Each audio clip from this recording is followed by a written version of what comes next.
ભગવાન જગન્નાથની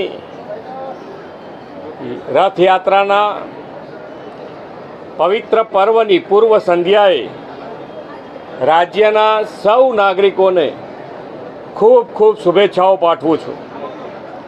આ પરંપરાગત રથયાત્રા સમાજના તમામ વર્ગો સામાજિક સમરસતાથી આ ઉત્સવ મનાવી રહ્યા છે।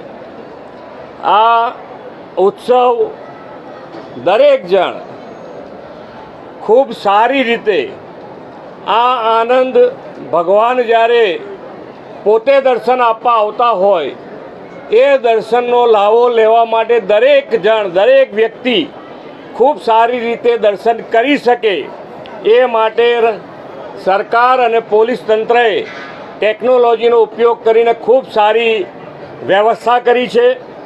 17 જેટલા જન સહાયતા કેન્દ્રો પણ ઊભા કર્યા છે, એટલે કોઈને કંઈ તકલીફ ના પડે અને ખૂબ સારી રીતે ભગવાનના દર્શન કરી શકે એ રીતની ખૂબ સારી વ્યવસ્થા થઈ છે અને એનો લાવો દરેકે દરેક ભક્તજનોને મળે એવી શુભેચ્છાઓ।